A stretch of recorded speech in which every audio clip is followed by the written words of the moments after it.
చాలా రోజుల క్రితం విషయం. అప్పటికి ఇంకా మన పెళ్లి కాలేదు. నేను యువరాజుగా ఉన్న రోజులు. సూర్యుడు కర్కాటకంలో ప్రవేశించాడు. వేడి తగ్గి కారుమేఘాలు కమ్మి వానలు కురుస్తున్నాయి. నదీ నదాలు వరదలలో ఉన్నాయి. ఆ రోజులలో సరయూ నదీ తీరాన వేటకు వెళ్ళాను. నేను శబ్దవేది నేర్చుకున్న క్రొత్త రోజులవి. ధ్వనిని విని బాణం సంధించి విడిచేవాడిని. అక్కడ రేవుకి అడవి దున్న గాని ఏనుగు గున్న గాని దాహశాంతికి వస్తుందని ఎదురు చూస్తుండగా చీకటి ముదిరిన వేళ ఏనుగు తొండంతో నీరు త్రాగుతున్న ధ్వని వినిపించింది. శబ్దం వచ్చిన దారినే బాణం వదిలాను. అంతే. మానవ విషాద ధ్వని వినబడింది. తాపస జీవితం గడిపే నేను చేసిన అపరాధం ఏమిటి? నన్నెందుకు చంపినట్టు? నా మృతికి నేను బాధపడటం లేదు. వృద్ధులు అంధులు అయిన నా తల్లిదండ్రులు దిక్కులేని వారయ్యారు. ఈ ఒక్క బాణం 3 ప్రాణాలు తీసింది అన్న మాటలు వినబడ్డాయి. నా చేతిలో ధనుస్సు జారింది. నా గుండె దడదడలాడింది. 4 అడుగుల్లో వారిని సమీపించాను. నా పొరపాటు చెప్పాను. ఆ యువకుడు తక్షణం తన తల్లిదండ్రుల దగ్గరకు వెళ్ళి వారికి విషయం నివేదించమన్నాడు. విపరీతంగా బాధిస్తున్న బాణం పీకేయమన్నాడు. తీయగానే ప్రాణాలు వదిలేశాడు. అతడు తెచ్చిన నీటి కడవతో నేను జంకుతూ ఆ వృద్ధులను సమీపించగానే వారు తమ కుమారుడే అనుకున్నారు. అప్పుడు నా కులగోత్రాలు చెప్పుకొని జరిగిన తప్పిదం తెలిపి క్షమించినా శపించినా సిద్ధంగా ఉన్నాను అన్నాను. వారుభయులు మొదలు నరికిన చెట్టులా కూలిపోయారు. కొంతసేపటికి స్మృతి వచ్చాక పరిపరి విధాల విలపించి తమ బిడ్డకు నా చేత దహనక్రియలు పూర్తి చేయించారు. వారిని నాతో అయోధ్యకు రమ్మన్నాను. కానీ వారు కూడా ప్రాణత్యాగం చేయడానికే నిశ్చయించుకుని చితి పేర్పించి మాకు పుత్రశోకం కలిగించిన నీకు కూడా పుత్రశోకం తప్పదని శపించారు. వారికి దహన క్రియలు పూర్తి చేసి వచ్చాను. ఆ పాపఫలం శాప పరిణామం ఇలా వేధిస్తున్నది. కన్నతండ్రి ఎవడూ చేయని పాపం చేశాను. ఈ శోకం నా ప్రాణాలను తోడుతున్నది. ఇంద్రియ జ్ఞానం పోతున్నది. కంటికి ఏమీ కనపడటం లేదు. చెవులకు శబ్దం వినపడటం లేదు. స్పర్శ జ్ఞానం కూడా ఉన్నట్లు లేదు. హా రామా, పిత్రవాక్య పాలక, మహావీరుడా, ఓ కౌసల్య, రామజనని, సుమిత్ర, ఓ కైక, కులపాంసని అని పిచ్చిగా అరుస్తుండగా ఆయన ప్రాణవాయువు చల్లారింది. తెల్లవారుజామున వందిమాగధ బృందం యథాప్రకారం రాజమందిర ప్రాంగణ ద్వారంలో వైతాళిక గీతాలాపన చేస్తున్నారు. పరిచారికాగణం గృహ సమ్మార్జనం చేసి మంగళ స్నానాలకు ఏర్పాట్లు చేస్తున్నారు. సూర్యుడు తూర్పు కొండ మించి ముందుకు సాగాడు. అంతిపురిలోని స్త్రీలు రాజసేనాగారం చేరి మేల్కొల్పు మాటలు పలికిన రాజు కదలకపోవడంతో వారికి అనుమానం కలిగింది. అదే గదిలో నిద్రలో ఉన్న కౌసల్య సుమిత్రుల వదనాలలో శోభన కాంతులు కనిపించక మరీ ఆందోళన పడ్డారు. మగ ఏనుగు అండలేని కరేణు బృందంలా వారంతా ఆర్తనాదాలు ఆరంభించారు. ఆ ధ్వనికి మెలకు వచ్చిన రాణులిద్దరూ భర్త శరీరం స్పృశించి హా మహారాజా అంటూ మూర్చిపోయారు. క్షణాలలో అయోధ్య శోకసాగరంలో మునిగింది. కైక వచ్చి సమయానికి సుమిత్ర కౌసల్య లేచారు. కైకను చూస్తూనే కౌసల్య, ఓసి రాక్షసి, నీ కడుపు నిండింది కదా, హాయిగా ఏలుకో రాజ్యాన్ని. మేం కూడా అనాథమయ్యాం. కొడుకులు ముందే అడవుల పాలయ్యారు. నీ పుణ్యమా అని నా కోడలు జానకి కూడా కారడవుల పాలపడింది. తన కూతురికి కలిగిన కష్టం విని జనక మహారాజు కూడా ప్రాణాలు వదులుతాడు. నేను మా ప్రభువుతో అగ్ని ప్రవేశం చేస్తాను అని గోలుగోలున భర్త శవం మీద పడి విలపిస్తున్నది.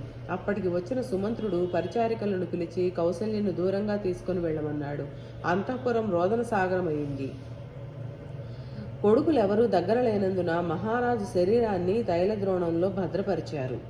కోసల దేశం ఒక్క పెట్టును రోధిస్తున్నది. ఆ రోజు గడిచింది. కోసల రాజ్యం మంత్రాంగంలో ప్రముఖులైన మార్కండేయ, మౌద్గల్య, వామదేవ, కశ్యప, కాత్యాయన, జాబాలి, గౌతములు, విజయ, సుమంత్రులు, వశిష్ఠుల వారితో ఇతర పురోహిత మంత్రి జనంతో సమాలోచనలు జరిపి వశిష్ఠ మహర్షి సింహాసనం మీద రాజు లేకుండా ఒకరోజు గడిచింది. పట్టాభిషిక్తుడు కావలసిన జ్యేష్ఠుడు అడవులలో ఉన్నాడు. తేజస్శాలి లక్ష్మణుడు అక్కడే ఉన్నాడు. భరత శత్రుఘ్నులు మాతామహుల ఇంట ఉన్నారు. మా రాజ్యం అరాజకంగా ఒక్క క్షణం ఉండరాదు. తక్షణం ఇక్ష్వాకులలో ఎవరినో ఒకరిని అభిషిక్తులను చేయాలి.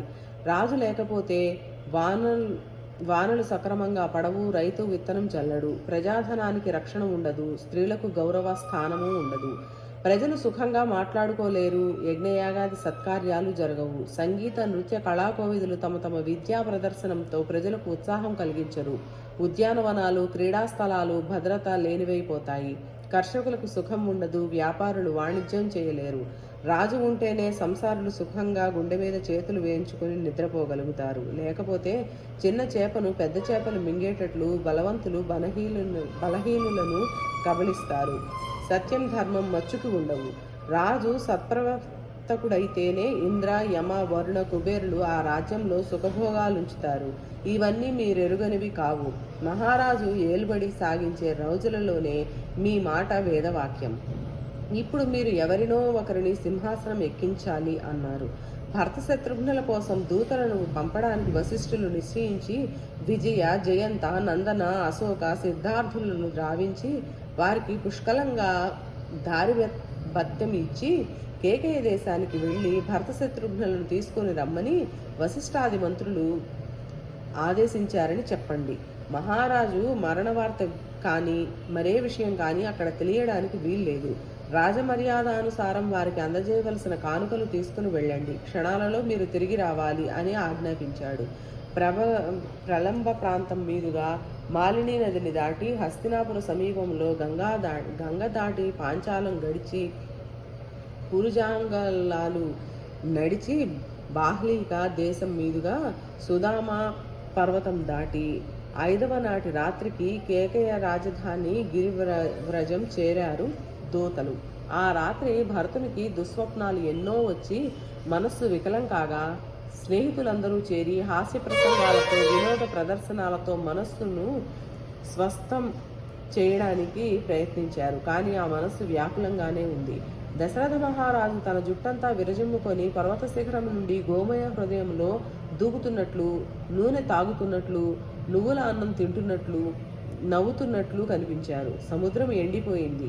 చంద్రుడు భూమి మీద పడ్డాడు. ప్రపంచమంతా చీకట్లతో నిండి ఉంది. భద్రగజం దంతం విరిగింది. మండుతున్న అగ్ని ఒక్కసారి చల్లబడింది.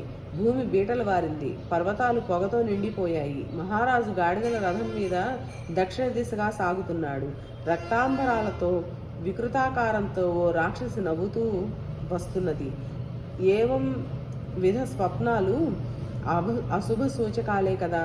తండ్రి గారికో అన్న రామభద్రుడికో లక్ష్మణుడికో విపత్తు వచ్చి ఉండాలి. ఇప్పుడు మీరెంత యత్నించినా నా మనస్సు శాంతపడదు అన్నాడు భరతుడు. ఇలా మీరు మాట్లాడుకుంటూ ఉండగా అయోధ్య నుండి దూతలు వచ్చారని వార్త రాగానే వారిని తక్షణం రప్పించి విశేషాలు అడిగాడు. కులగురువులు వశిష్ఠులు మంత్రులు తమ ఆజ్ఞగా మిమ్ము తక్షణం తీసుకురమ్మన్నారు. ఇవిగో ఇక్కడి ప్రభువులకు కానుకలు అని నిలబడ్డ దూతలతో మా నాన్నగారు కుశలమేనా? రామలక్ష్మణులు క్షేమమే కదా? కౌసల్య సుమిత్రులకు ఏ క్లేశాలు రాలేదు కదా? స్వార్థం అహంకారం మూర్తిభవించిన క్రోధ రూపిణి మా అమ్మ కైక సుఖంగా ఉన్నదా అని కుక్క తిప్పకుండా ప్రశ్నల వర్షం కురిపించగా ఆ దూతలు రాజపుత్ర, ఎవరి కుశలాన్ని మీరు కోరుతున్నారో అందరూ కుశలమే. మీ అభ్యుదయాకాంక్షల్లో మిమ్ముల్ని తక్షణం రమ్మన్నారు అన్నారు. తక్షణం తాతగారికి మేనమామలకు నమస్కరించి వారిచ్చిన కానుకలన్నీ తీసుకుని భరతుడు తమ్మునితో రథం ఎక్కాడు. రథం వాయువేగంతో సాగుతోంది. రాజకుమారుల వెంట అవసరమైన సేనాబలం వస్తున్నది. 7 రోజులు ప్రయాణం చేసి అయోధ్య చేరారు. నగరం పొలిమేరలలో అడుగు పెడుతుండగానే భరతునికి అనుమానం కలిగింది. ఉద్యానవనాలు క్రీడా సరోవరాలు అన్నీ నిర్మానుష్యంగా ఉన్నాయి. భోగలాలసులైన వ్యక్తులు నిరంతరం విలాసాలతో ఉండే ప్రదేశాలు శూన్యంగా ఉన్నాయి. లతలు చెట్లు దోహదం లేక వాడి ఉన్నాయి.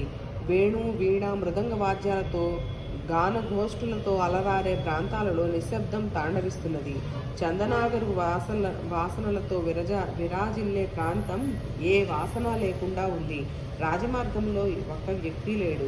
ఎవరూ తన వైపు చూడటం లేదు. ఒకవేళ ఎవడో ఒకడు చూసినా తక్షణం తల తిప్పుకుంటున్నాడు. సౌధాంగణాలతో గృహ ప్రాంగణాలలో సమ్మార్జనాలు లేవు. రంగవల్లులు లేవు. ధూసరహిత గృహద్వారాలు భరతునికి మరింత భీతిని కలిగించాయి. త్వరగా రాజభవనం చేరాడు. మహారాజు కనబడలేదు. కేకేయి భవనానికి వెళ్ళాడు. అందరూ ఆసనం మీద కూర్చున్న బంగారు ఆసనం మీద కూర్చున్న కైక కొడుకును చూస్తూనే అతనికి ఎదురు వెళ్ళింది. భరతుడు ఆవిడకు పాదాభివాదం చేశాడు. ఆవిడ ప్రేమతో లేవదీసి గాఢంగా కౌగలించుకొని తన పుట్టింటి వారందరి కుశలము పేరు పేరున అడిగింది. అప్పుడు భరతుడు, అమ్మ, ఈ సేన మందిరంలో మహారాజు కనిపించరేం? ఆయన పాదాలకు నమస్కరించాలి. ఆయన కౌసల్య భవనంలో ఉన్నారా అని ఆందోళనతో అడిగాడు. నాయన, సర్వప్రాణి కోటి చివరికి ఏ గతి పొందుతుందో మీ నాన్నగారు అదే గతి పొందారు అని సమాధానమిచ్చింది. వార్త విన్న భరతుడి గుండెలు బాదుకుంటూ విలపించి తల మొత్తుకొని తండ్రి సేనించే తలపం చూసి ఉత్తరీయంతో కళ్ళు మూసుకుని నేల మీద పడ్డాడు. కైక నెమ్మదిగా లేవదీస్తూ, నాయన, గతానికి శోకించడం వివేకి లక్షణం కాదు. పైగా ఇది నీకు మంచి కాలం. మహాసభలో గౌరవ మర్యాదలు పొందుతూ నీ బుద్ధి సూర్య తేజస్సులో ప్రకాశించవలసిన రోజులివి. ఇప్పుడు శోకం పనికిరాదు అంటుంటే భరతుడు, అమ్మ, అన్నకు రాజ్యాభిషేకము లేక నాన్నగారు మరో మహాయజ్ఞము రప్పించారనుకున్నాను. కానీ ఈ దురదృష్టం ఇంతకు ఆయన ఏ రుగ్మతతో మరణించారు? వారికి అంత్యక్రియలు జరిపిన రామలక్ష్మణులు ధన్యులు అని కొంతసేపు విచారించి, అమ్మ, ఈ పాటికి మహారాజు నా ఆగమన వార్త విని నా రాక కోసం ఎదురు చూస్తుంటారు. వారి పాదాలకు నమస్కరించి ఆశీస్సులు పొందాలి. నాకు అన్న మాత్రమే కాదు, పితృతుల్యుడు ఆప్తబంధువు అయిన రామచంద్రుని చూడనిదే నాకు మనశ్శాంతి లేదు. ధర్మ సత్యవ్రతులైన నాన్నగారు చివరి క్షణాల్లో నాకేం చెప్పమన్నారు అని అడిగాడు. నాయన, ఆయన హా రామ, సీత, లక్ష్మణ అంటూ కన్నుమూశారు. అదృష్టవంతులైన జనులే సీతతో